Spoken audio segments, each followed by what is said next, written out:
Now you can give it up for Ryan McKenzie, ladies and gentlemen. I'm going to be talking about more creative stuff, so if you're done, done hearing about it, feel free to take off. But I'm going to do a slightly different spin than... Hey, Ryan, real quick. Yeah. I think Nathan's assessment that you would screw up the heist, some level of accurate. Yeah, 100%. 100% I'd screw it up, but hold on a sec. So this guy right here, his name is Eugene Schwartz. He wrote a book called Breakthrough Advertising, which is probably the most expensive book ever written. I think it's probably $100, but it came up with this concept of the 5 levels of consumer awareness. And whoever Ash is, he might have left.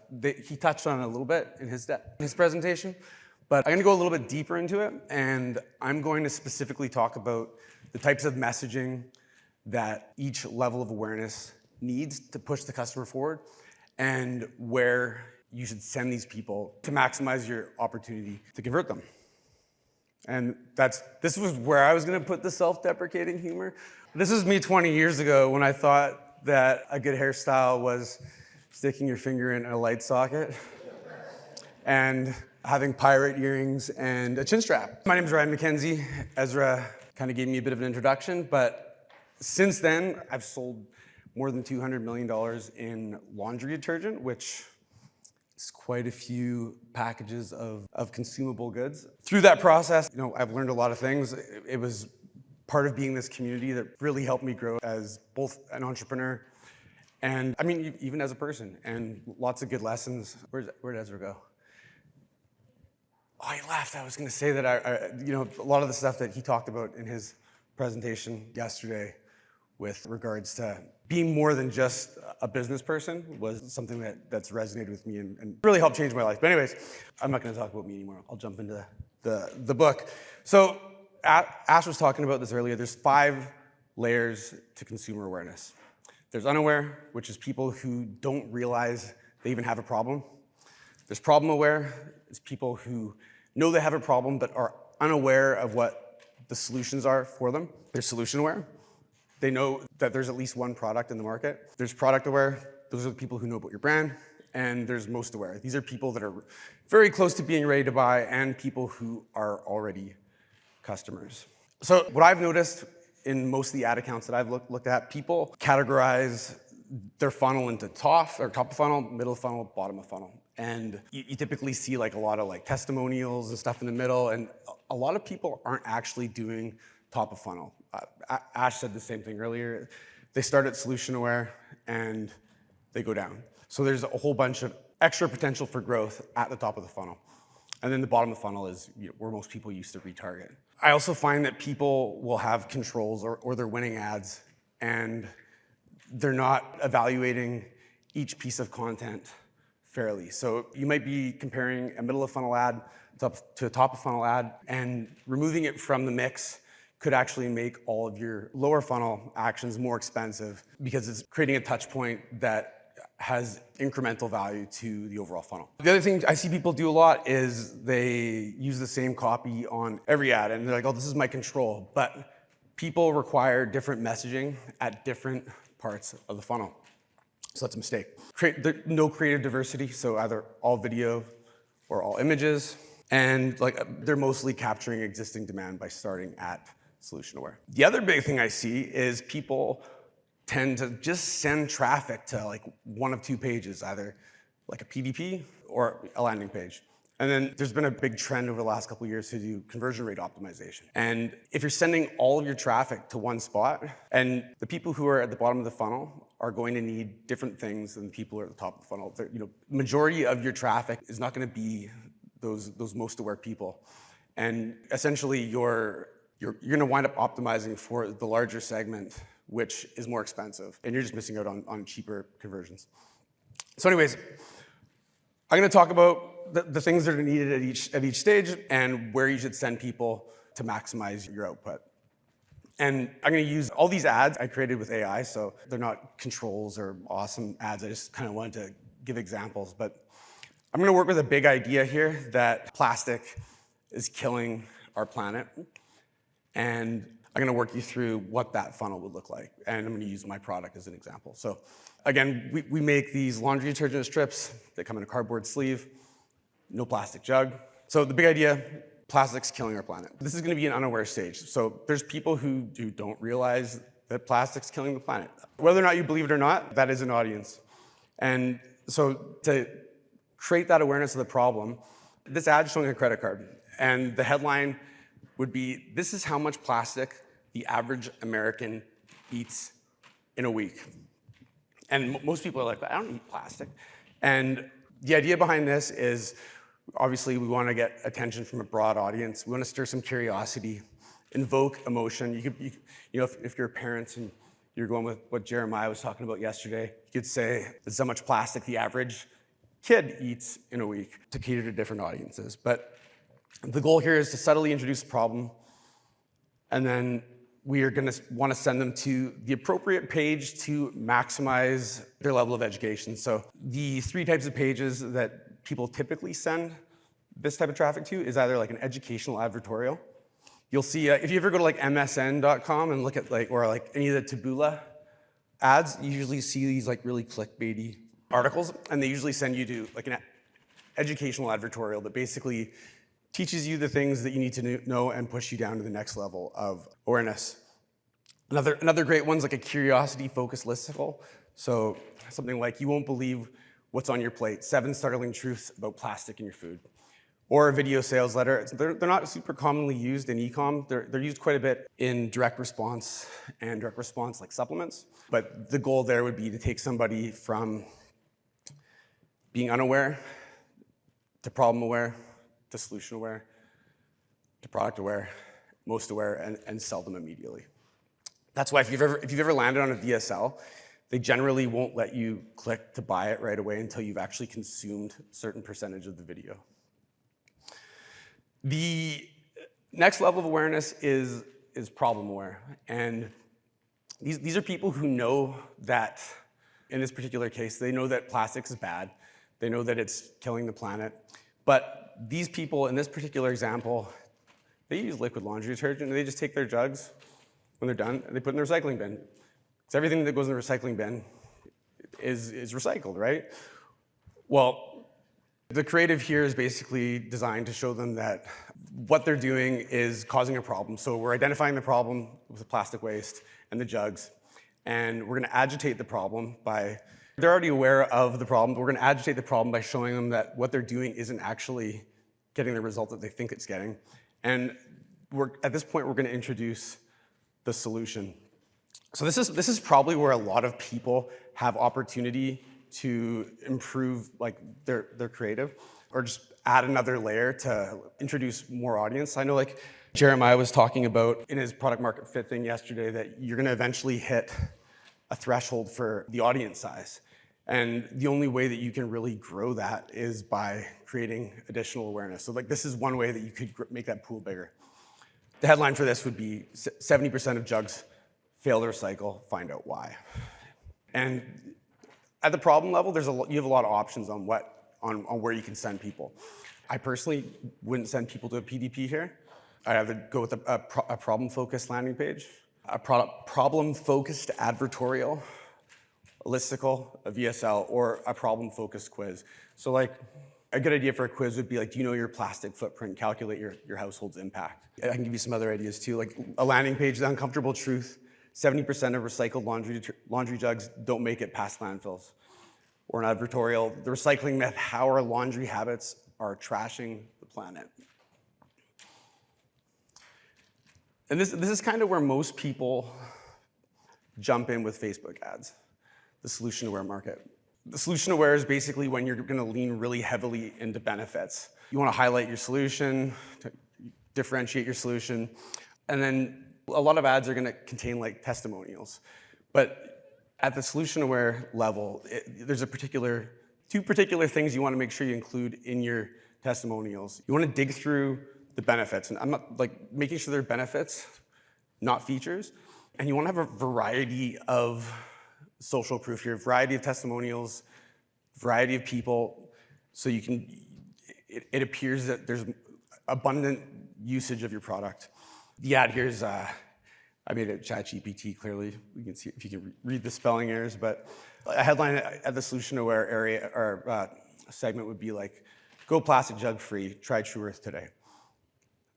And this actually was our original landing page that we used for 5 years. It's ugly. I've had like 1,000 people tell me it looks like dog shit. I've had teachers of classes tell me that it's terrible. Yeah, but they didn't sell $200 million worth of laundry detergent, so. We don't have that. It's gone now, though, because somebody else took over internally, and they want to try something else. So that page worked great, though. It converted considerably higher than sending people directly to the PDP. It starts with an emotional headline tied to some of the benefits, and yeah, anyways, that was fantastic. Solution-focused advertorial works well here. Solution-focused listicle. Just another, I know like Ezra does his top 5 tips or pre-sales, whatever you want to call it, but it's a great tool for selling to your audience. The next level is product aware. This is where people they know your solution. Like for us, they know Tru Earth laundry detergent. They know laundry strips. You don't need to lean into benefits as much at the product aware level. People they want to learn a little bit more about the features. They want the competitive comparisons are like us versus them, but with details, super important. One big thing at this level, people don't talk about too much, is like mitigating risk or minimizing risk. And most people just look at risk as like, oh, money back guarantee. There's a fantastic acronym I learned from a man named Travis Sago. The acronym's TIMER. So there's 5 core risks that people face whenever they make any purchase. T is time. So how long is it going to take me to either get the results or to receive the product? You know, that's obvious if you're buying something for a gift, you want to make sure you get it by a certain date. Or if you have 1 load of laundry detergent left and you need to go on a date on the weekend, like, can I get it before that shows up? The I is identity. How do I feel about myself after I use this product?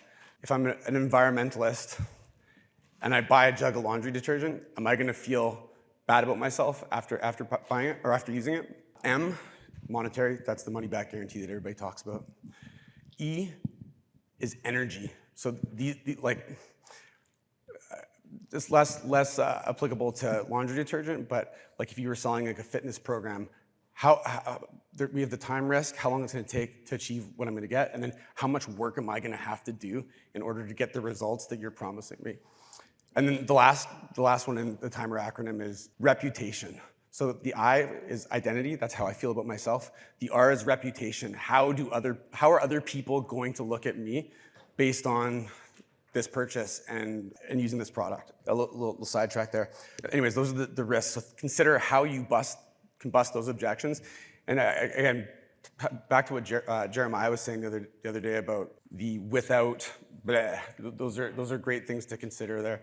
Testimonials also work really well at the product aware level, but they're a little bit different. So at the product aware level, you're looking to like bust objections, talk about specific features, and again, not the benefits, but the actual features of the products so that they can make decisions about, probably more tied to comparisons. And then include stories in your testimonials. Pretty standard stuff.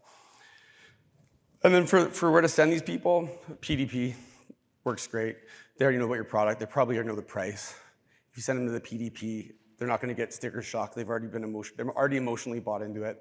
A product-focused listicle, something like 5 reasons why everybody's switching to Tru Earth, or a product-focused quiz. Especially, like for us, you don't know how many loads of laundry you're going to need, or what particular types of laundry you're going to need. You know, if you have messy kids, maybe you need the platinum. If you're just, I don't know, want regular laundry detergent, you just get the basic. But a quiz is a good example would be like discover which Tru Earth laundry detergent is right for you.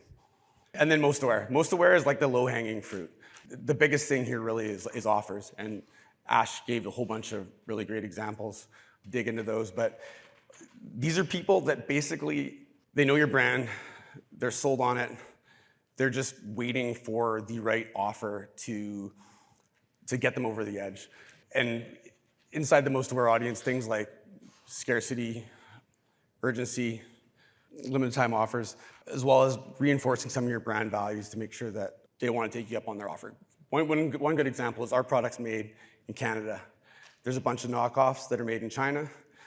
Nothing wrong with things made in China, but people, environmentalists, want to know that their product didn't have to travel that far to get to them.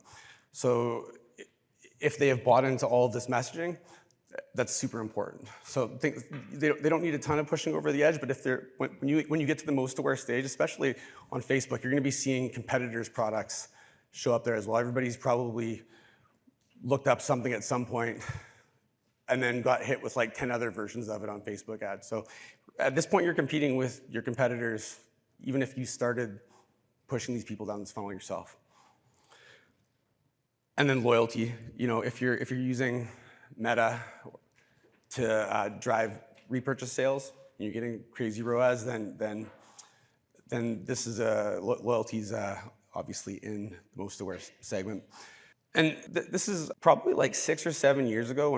Before I had this brand, whenever I ran a sale, I would always have like a section with a whole bunch of copy explaining what the hell was going on, and this is why the sale, and blah blah blah blah blah, and making sure that the people I was trying to like teach them about the brand. And I finally tested this a bunch. They don't, at this point, when you're in the most aware section, they don't need a whole bunch of education on the emotional side of your brand. You can just push people straight to like your seasonal offer, not necessarily seasonal offer, but like any offer page where the product's available to purchase right away, or you can put them on a PDP as well. So I just showed you mostly static stuff. So how does this apply to video?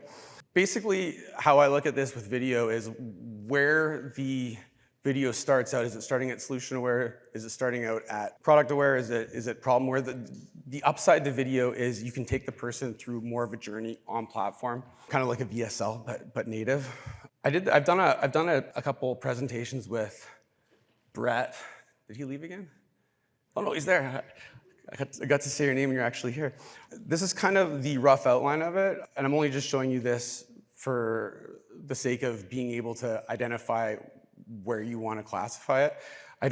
This is actually from a video I produced that did about 500 million views primarily on Facebook and YouTube, but it's based on the Harmon Brothers format for how they build long form videos. So that they basically, every video starts with a hook. Problem, solution, that's depending on how you start the problem, it's unaware or aware, or problem aware. The solution, I've got overcoming objections here, but I would probably put the benefits for solution aware in front of it, the social proof and overcoming objections in the product aware, and that's pretty much it. I just wanted to say one other thing. So one thing that I do inside Meta, like an echo here? Is I like to label the creatives with what level of awareness they are and the format type. And that way, if you're doing an audit on your creative, it's pretty easy to just hop in there, type level 1, level 2, level 3, level 4, level 5, and evaluate where you have gaps in your creative, where, if your CPAs are higher on your product aware creatives than your solution aware, you have to work on the product aware ads because they should be cheaper. They should come down at each level of awareness. Anyways, Give it up for Ryan McKenzie, ladies and gentlemen. that was awesome. Yeah, thank you.